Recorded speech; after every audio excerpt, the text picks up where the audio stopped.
Thank you, thanks for your acknowledge. অনেকেই বলে যে আপনার পাশে দেশি নায়িকা দাঁড়িয়ে আছে, যে দেশি নায়িকারা দেশের সিনেমা আপনার সাথে সুযোগ পাচ্ছে না, সামনে তারা সুযোগ পাবে কিনা, আর বরবাদ নিয়ে আসলে আমরা কীভাবে দেখব?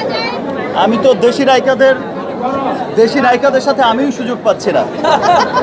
দেশি নায়িকাদের যখনই আমি শিডিউল পাঠাচ্ছি, অলমোস্ট সমস্ত হিরোইনই কোনো না কোনোভাবে বিজি থাকে। আমি যেহেতু দু তিনটা সিনেমা করি বছরে, একটু বরবাদ আমার দেখা যায় যে অনেক শিডিউল লাগে আমার ডিরেক্টরদের বা প্রডিউসারদের বা আমার প্রোডাকশনগুলোতে অনেক শিডিউল।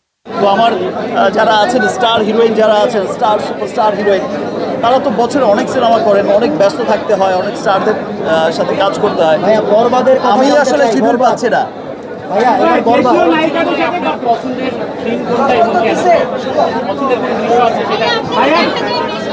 সবার পছন্দের সিন যেটা, আমার পছন্দের সিন সেটা।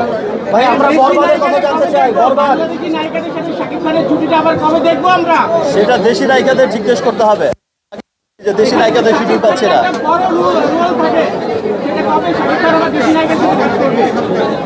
আমি দেশি নায়িকাদের সাথে কাজ করতে, আমি সেই মুম্বাইতে থাকতে থাকতে ভাই যত যাই হোক, দেশের প্রতি আলাদা একটা টান থাকে, দেশের মানুষের প্রতি টান থাকে।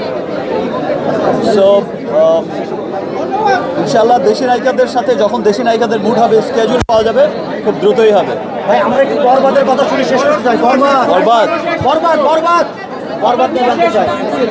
বরবাদ দরদ যেমন হচ্ছে খুব দরদের একটা সিনেমা, খুব ভালোবাসার একটা সিনেমা, এবং মামুন অনন্য মামুন তার সর্বস্বতা দিয়ে চেষ্টা করেছে।